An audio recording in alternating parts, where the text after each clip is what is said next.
Patrick Vieira is back, Jules. He replaces the Gila monster, Alberto Gilardino, on the Genoa bench. And by the way, fans, not happy about Gila moving on. No, the man with the Teletubbies tattoo and, of course, a World Cup winner, but still replaced by another taller World Cup winner, Patrick Vieira. Like, from John Textor at Crystal Palace to Todd Bowley and Blueco at Strasbourg to the 7-7-7 game at Genoa, I got to ask, like, is Patrick, does he get turned on a little by that masochism? I mean, you could have added even Ineos and Sir Jim at Nice before that. Oh, that's right. Yeah. It feels like, because before that he was at New York City FC, and you're thinking, okay, Man City legend. We both know him. He's a really smart guy. Doesn't always translate to being a great coach, but whatever. Yeah. And I thought, dude, there's only one way. And now I'm not criticizing the clubs. No.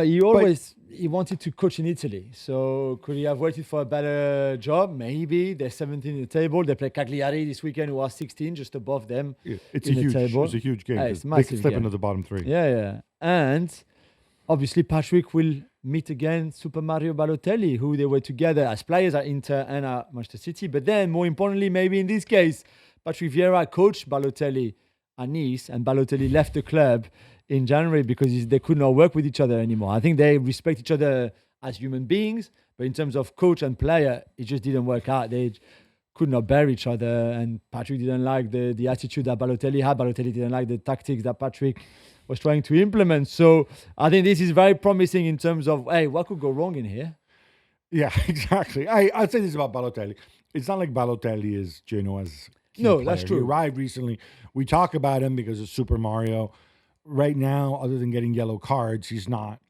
No, but to be fair, Genoa's best two players, I guess, Malinovsky and Vitinha, are both injured right now. Big Vitinha, yeah. So little Vitinha. Patrick might have to play Balotelli anyway, So let's see. Very interesting.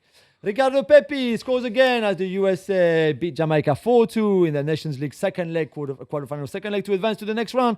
Gab, is he a realistic alternative to Balogun, who's currently injured? I think he's got a long way to go to improve before. Yeah, I agree. He's really an alternative to Balogun. There's just something very kind of lightweight and ephemeral about him. He's not really imposing himself at club level. He went for a lot of money, very, very young. And I don't know if that's what's affected him. Maybe longer term, but it's not like Balogun is old. So I would expect when Balogun is back and fit, I think Poch puts him straight in there. The interesting thing about this game is, so they won the first leg 1-0, but there were some cracks, like Damari Gray missing a penalty and whatever. And then the return leg, they're 3-0 up. And I'm thinking, all right. Yeah, cruising, they played really well, yeah. No, and then it ends up being 4-2, and it ends up being far nervier than it should have been. Not in terms of going out, because it's not like, look, I mean, in the end, Jamaica would have needed to score, 2 more goals. Yeah. But before they added the fourth.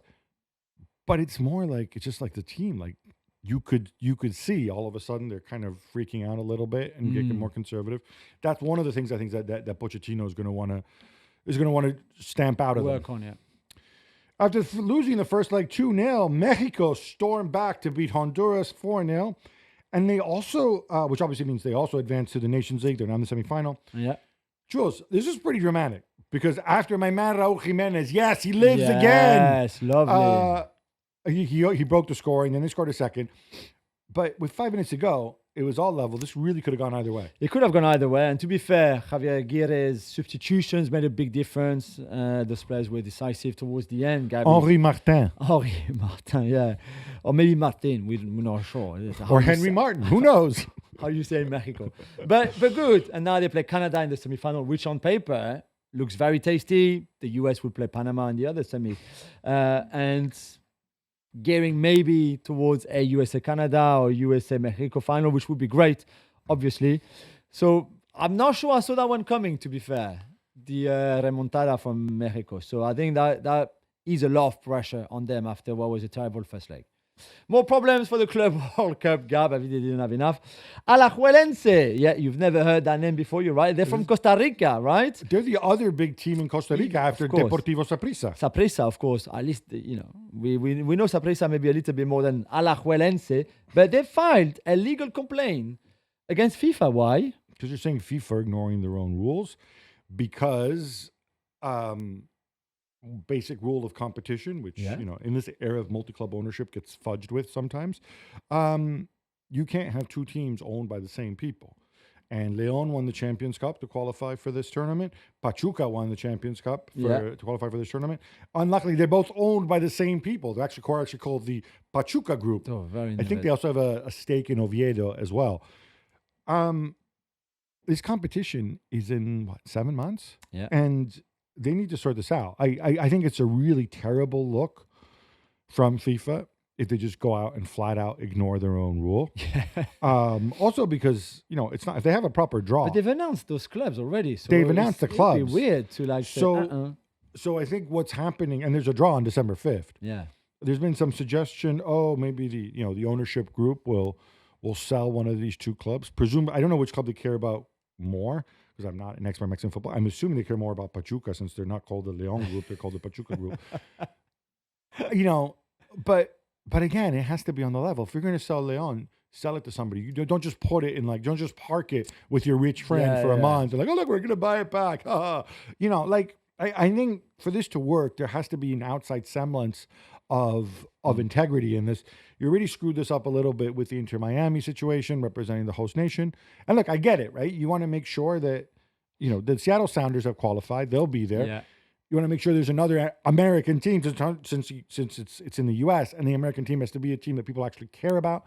So you don't want the Columbus Crew in the final or something like that. But I know I'm not dissing them. But small market, whatever. Yeah. But having two teams with the same owner is not good. Oh, and by the way, Matt Lawton in the Times reporting that there is it's going to be about about $500 million is going to be the prize money, right? Which is less than some people are hoping for. And now they have to decide, how do we allocate the prize money among the 32 teams? Yeah. Do you do it purely merit-based? So if you get to the final, you might get 60. Yeah. Or do you guarantee a minimum for some of the European clubs who will bring more sponsorship and more eyeballs? If you want them to come back next year as well. Well, that's... not next year, but, in the next cycle, one. Yeah. That's kind of what they're debating right now, because the European clubs are saying, well, look, if you're going to make it purely merit-based, we're going to send the B teams. Yeah. You can tell us, you're not allowed to, but that's what we're going to do. And you're going to like it, because still Real Madrid B will draw more eyeballs than, Leons and Pachucas and Alajuelense even. Alajuelense. So there's a big, I think, discussion going on there. For their part, I think FIFA are also saying, and this is true, is, they haven't sold the TV rights yet in many, many markets. They only have the one offer so far. What are you doing in your TV rights, in your market, to help us sell the TV rights? Because it was reported, like in the FootBiz newsletter today, we live in the UK, that none of the major broadcasters are interested in this. Yeah. One of them even said, I'll tell you which one off air afterwards, is, our viewers like to take a break from football over the summer. There you go. Like what? Yes, the ones who are something wrong with you, from my view. Anyway, Jules, as you know, I'm way into this Paris FC story. LVM, this is going to be the ultimate luxury brand, yes? The LVMH people, the richest man in France. Is it? Or is it? Tell me about it. Yes, because yesterday, for the first time, we had a press conference with Antoine Arnaud, who... But he's not the important Arnaud. Well, he's the son. So Monsieur Arnaud has the five children. They're still pretty big and pretty rich too. Okay. It's Monsieur Arnaud. It's his dad's money anyway. Yeah. And so Bernard Arnault is the father. He's got 5 children, 4 boys, 1 girl. Antoine is one of the boys, obviously, who is going to be the head of this project, if you want. He's also the head of Dior, Christian Dior. And so he likes women's wear as well?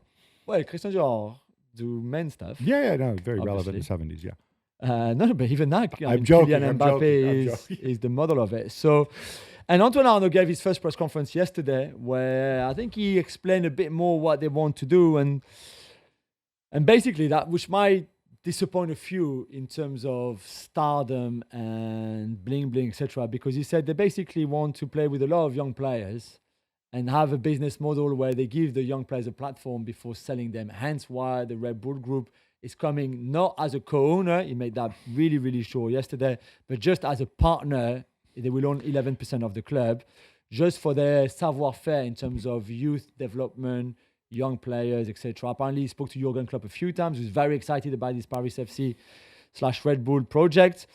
And he said that they want to have the best academy in the world and use the academy a lot, have 6-7 players in every year from the academy into their first team. Do you think it would be then possible sell. in Paris to find enough talented young players? That's what I mean, good. which I think is a good point. So they already think about making their training ground bigger, which is in the south banlieue of Paris. And also he said, because we had to ask the question, he's obviously they're Paris born and bred family. He's a PSG fan. He's been a season ticket holder for a very long time. Still goes to pretty much every home game. And he said, like, I will always support PSG and support Paris FC, except when Paris FC will play PSG, when that happens, if that happens, where I'll be a Paris FC fan. But, you know, don't ask me to hate on PSG because I won't be able to. So, like we've said before, it will be a friendly rivalry, more friendly derby than what you could see maybe from AC Milan and Inter Milan, for example, or other derbies like that. One, because there's no history, and also because the two clubs are quite linked already.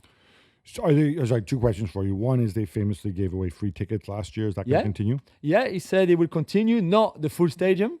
And also they are trying to find the best stadium, especially if they go up. They're currently leading the second division. But he said some of those tickets, a big chunk of the home game tickets next season will still be free. That's good. And the business model behind that is that even if the person shows up with a free ticket, then he might go and have a baguette or a drink, and he'll bring some money to the club. That's the idea. It's not like they're not running a charity here. And he said for now they want to invest between 100 million and 200 million euros at the start, so to make the stadium nice, to improve the training ground and extend it, and also I guess for transfers. But again, it will be heavily targeted as young players with a lot of potential that they can play and then sell on. And they've made it before these guys came on board. There was a big commitment to the women's team. Yeah. Did he talk about that? Will that continue? Yeah, that will continue. And is that rivalry of Paris Saint-Germain also friendly? He's quite friendly too, yeah. He's quite friendly too. I know, but for now, it might change, you know. I guess you have enough people who hate you in the south, from Marseille to Nice to whatever, that like you're okay to leave. We need more friends. Yeah, exactly. Exactly. Michel Kang, one of John Textor's business partners at Eagle, is donating $30 million to the USSF, Gabi, over 5 years to promote the women's game. Is this a big deal? Do you like this idea, like a bit of philanthropy? It's a lot of money. I'm all for, obviously, developing the women's game. I wonder how it works, what your end goal is. Again, I always talk about this. Is it creating a product you can sell? Or is it expanding the base so that women who, you know, maybe might have played in a university at a high level, thanks to Title IX or whatever, can continue playing and can have some of the same protections in terms of insurance and so on, and earn a decent salary and whatever. Now, it's obviously not Michel Kang who's going to play them. So I want to know, how are you going to develop this? Is it just more training camp for development camps for elite women footballers? Because US already has a bazillion of those all over the country. The other thing, which some people need to highlight, and we should highlight this vis-a-vis the guy who made the donation, I'm blanking on his name now, to pay Pochettino's salary, which frankly makes me a little bit uneasy, is she owns teams, clubs in the league. The USSF is a federation. This feels like a conflict of interest, unless there are real clear laws, clear rules going in there. You know, essentially, you sign the check to the foundation, and then you go away. Like, that is the only way I think this can be, this can work, and the only way it should work, and it applies to Ken Griffin, I think is his name, the guy who's playing for Pochettino. Same thing. Like, I don't want you surfacing later, and you need something from MLS or from the USSF, because otherwise, you know, it's not much of a transparent business there. That's true. Let's talk Women's Champions League. Lyon destroy Roma 4-1. Speaking of Michel Kang. Yeah. And they're cruising along nicely. Chelsea also win. I think they beat Celtic. Yeah, and both of them are already qualified for the quarterfinals. Lyon were 1-0 down, actually, against Roma going into the last 15 minutes of the game. They played well, but could not take any of their chances. They were really wasteful. And then scored 4 goals in 15 minutes to destroy them and win. Chelsea, 11th win of the season in 11 games now, 7 in the league, 4 in the Champions League. That's it. And Real Madrid also won and also through to the quarterfinals already. So pretty good going for the big club. Tata Martino has left Inter Miami. Are you a bit surprised, Gab, first of all? And who's going to get the chance to coach Leo Messi next season? Apparently not Xavi, because that was one name that was chucked out there, and immediately, like, his entourage says, no, he's taking a sabbatical, blah, blah, blah. Although then again, Inter Miami's season doesn't start until March, so I don't know how long his sabbatical is. Well, also, when was he? Well, last May. So since May, he's been 9 months. Is that a long enough sabbatical for you? No, I mean, it's a long time. I think Xavi has other ideas personally. I think it's a plum job, but it's also a job that requires a certain type of coach because, Messi is a certain type of player. You only get him for 1 year. But I would expect them to move pretty quickly because, as we said, they're in the Club World Cup. We play, yeah. And I think, people can joke about this. I think Club World Cup really matters to Lionel Messi because outside of the actual World Cup in 2026, where he may or may not be there, this is the single most important competition that he will be playing in until then, right? Now that the Finalissimas, big cats. Sorry, just kidding. So I think it's a big call. Tata Martino's been linked with a bunch of different things. I don't know. I am not a big Tata fan. Are you? He said for personal reason he was leaving. So, yeah. It's always for personal reasons, always. Right? Columbus crew boss Wilfried Nancy was named MLS Coach of the Year.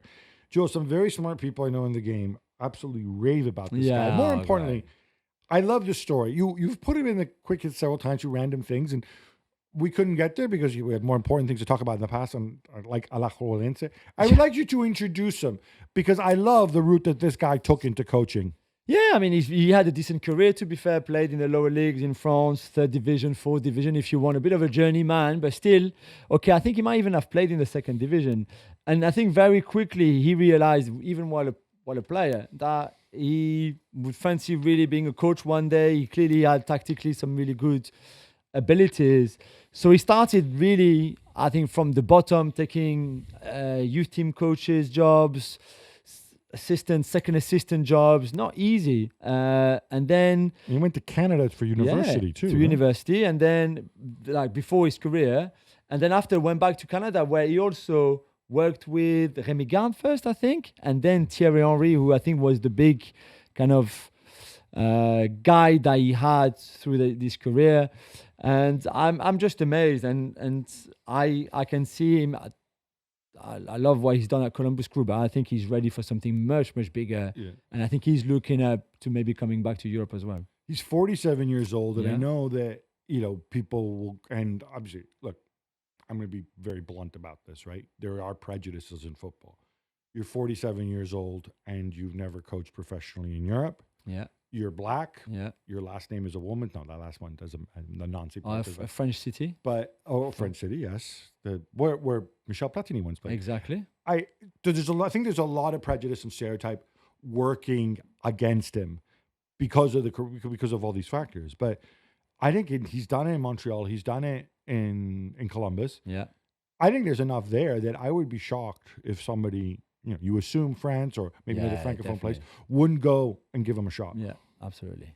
Benin drew 0-0 away to Libya to qualify for the Africa Cup of Nations next year. But Gab, it's what happened after the game that is making headlines.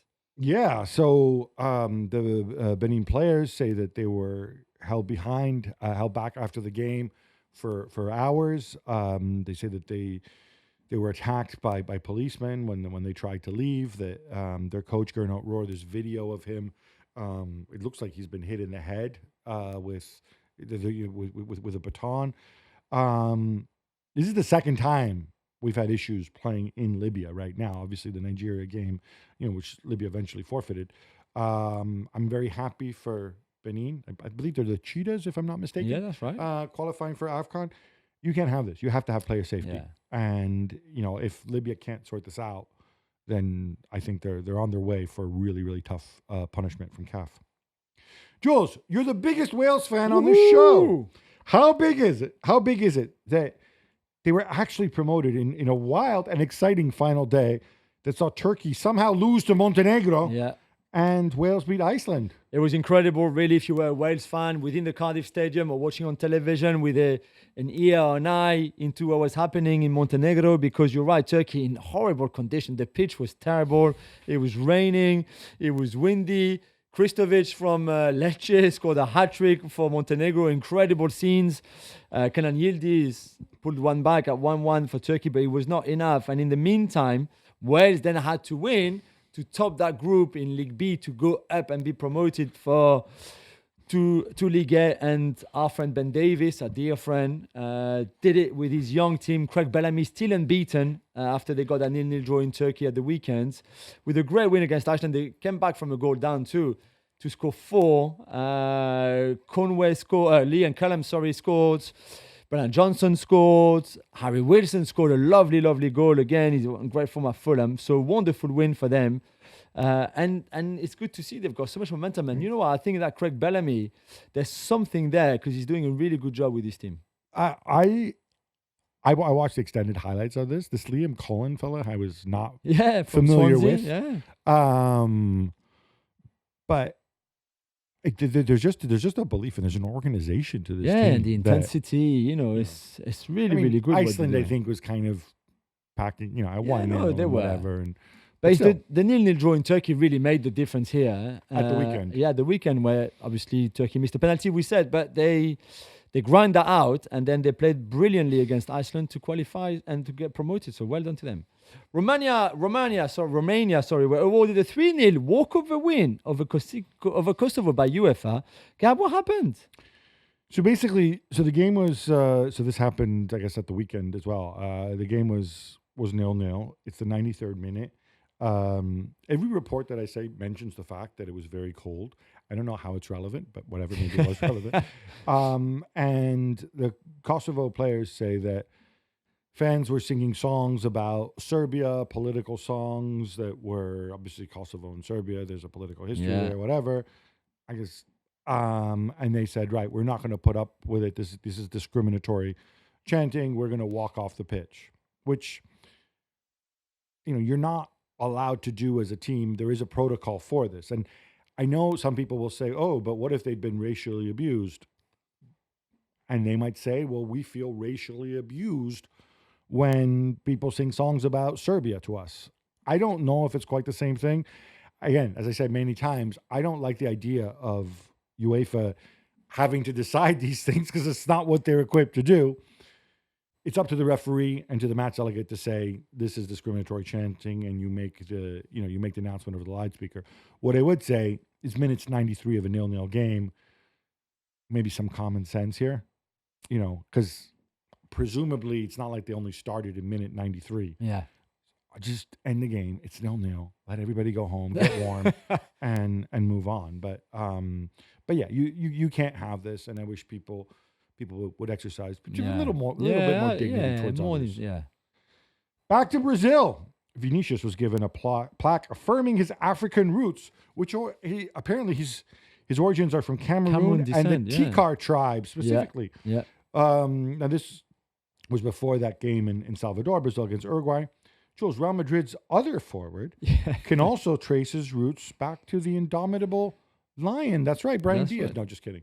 Yeah, no, that's right. Mbappe's father, of course, Wilfried, was born in Cameroon, grew up in Cameroon before moving to France, to Paris, in Douala, I believe. So not the same tribe as Vinicius. Well, not the same old tribe as Vinicius' ancestor, obviously, and more recently. But yeah, Kylian, I think, went maybe 2 years ago to Cameroon to meet some of the family and see where his dad grew up and everything. So still very much in touch with that, with that heritage. Can you imagine if all these, this is the important question.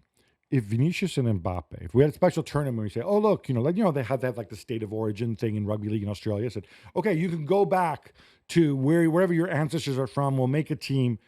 Would Cameroon still have the same issues of having two guys up front who don't press and defend off the ball? It's a great question. Really good question. Werder Bremen have announced that they are leaving the social media platform X after what they say is a rise in hate speech and radicalization. Gab, do you think others will follow suit? I think, I think it's a business decision for these people, right? So as long as you can reach your customers and you can monetize it, I am highly skeptical about how much monetization there really is on social media in general. I kind of feel like it's social media manager types who keep waving, mumbo jumbo numbers at us. But that's just me. Certainly Werder Bremen got much more attention Yeah. for saying we're leaving than they are for staying. It's a way to communicate with your fans, and there are many other ways. There's many other social media platforms out there that you can use to communicate with your fans. And I think also the era of football clubs, on Twitter, it's kind of jumped the shark. Remember years ago when you had Roma, they had that guy Rogers or whatever it was, the really creative tweets. Yeah. Or Borussia Dortmund also had fun ones, and now it's kind of like, oh look, it's a picture. Like, oh look, we've equalized against Ipswich. Anthony off the bench. Move on, right? You know what I'm saying? Like, Yeah. I know people follow it, but like, does it really serve this kind of purpose? If on top of that you're uneasy with some of the perceptions around X, why not leave? But yeah, I think as long as they can justify, look, it doesn't cost a lot of money to run a social media account, right? No, true. So I don't expect many other clubs will move, but could be wrong.